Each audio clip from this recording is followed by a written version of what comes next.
Hello everyone. I hope you all are doing well today. And before we start today's video, please do not forget to subscribe to the channel. Well, when we talk about management trainings, leadership training, when we talk about understanding strategic management and lessons of strategy from geopolitics, especially trying to understand office politics in corporates or dealing with difficult people, sometimes the best lessons of strategic leadership comes from understanding the lessons from the warfare and their strategies. But before starting to understand that, I want you all to keep in mind two important points. One, there is no instance of a country having benefited from a prolonged warfare.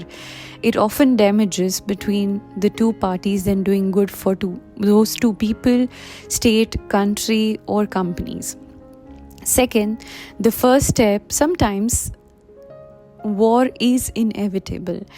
And in those circumstances, the very first step is always trying to make efforts for peacemaking, just like Lord Krishna did in the Mahabharata, by going and giving a proposal of peace to both the parties.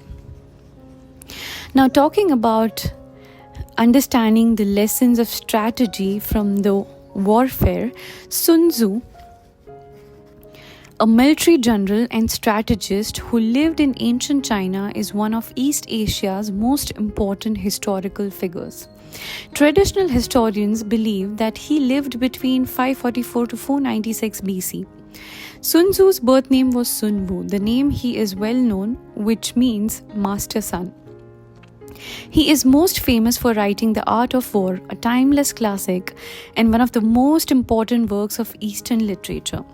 The Art of War is a treatise on military tactics and warfare that has been employed and used by the defense forces around the globe to plan their strategies in countless battles and conflicts. Now, today we learn about lessons of competition, warfare, winning strategies from the attack by stratagem, which is mentioned in The Art of War by Sun Tzu. Now, Sun Tzu once said that in the practical art of war, the best thing of all is to take the enemy's country whole and intact. To shatter and destroy it is not so good. So too, it is better to recapture an army entire than to destroy it. To capture a regiment, a detachment, or a company entire than to destroy them. Hence, to fight and conquer in all your battles is not supreme excellence. Supreme excellence consists in breaking the enemy's resistance without fighting. Thus, the highest form of generalship is to balk the enemy's plans. The next best is to prevent the junction of the enemy's forces. The next in order is to attack the enemy's army in the field, and the worst policy of all is to besiege walled cities. Now, the rule is not to besiege walled cities if it can possibly be avoided. The preparation of mantlets, movable shelters, and various implements of war will take up 3 whole months, and the piling up of stones over against the walls will take 3 months more.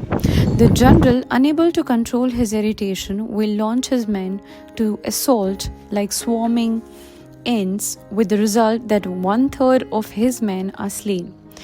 While the town still remains untaken, such are the disastrous effects of a siege. Therefore, the skillful leader subdues the enemy's troops without any fighting. He captures their cities without laying siege to them. He overthrows their kingdom without lengthy operations in the field. With his forces intact, he will dispute the mastery of the empire, and thus, without losing a man, his triumph will be complete. Now, this is the method of attacking by stratagem. It is the rule in war, if our forces are 10 to the enemy's 1, to surround him; if 5 to 1, to attack him; if twice as numerous, to divide our army into 2. If equally matched, we can offer battle. If slightly inferior in numbers, we can avoid the enemy. If quite unequal in every way, we can flee from him. Hence, though an obstinate fight may be made by a small force, in the end it must be captured by the large force. Now, the general in the bulwark of the state, if the bulwark is complete at all points, the state will be strong. If the bulwark is defective, the state will be weak. There are three ways in which a ruler can bring misfortune upon his army. 1. By commanding the army to advance or retreat, being ignorant of the fact that it cannot obey. This is called hobbling the army. 2. By attempting to govern an army in the same way as he administers a kingdom, being ignorant of the conditions which obtain in an army. This causes restlessness in the soldiers' minds. 3. By employing the officers of his army without discrimination through ignorance of the military principle of adaptation to circumstances. Now, this shakes the confidence of the soldiers. But when the army is restless and distrustful, trouble is sure to come from the other feudal princes. This is simply bringing anarchy into army and flinching victory away. Thus, we may know that there are 5 essentials for victory. 1. They will win who knows when to fight and when not to fight. 2. They will win who knows how to handle both superior and inferior forces. 3. They will win whose army is animated by the same spirit throughout all its ranks. 4. They will win who prepared themselves, waits to take the enemy unprepared. And 5. They will win who has military capacity and is not interfered with by the sovereign. Hence the saying, if you know the enemy and know yourself, you need not fear the result of 100 battles. If you know yourself but not the enemy, for every victory gained, you will also suffer a defeat. And if you know neither the enemy nor yourself, you will succumb in every battle. And that's it for today's video.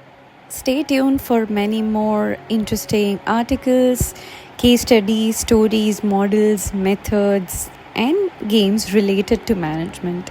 I'll see you next week.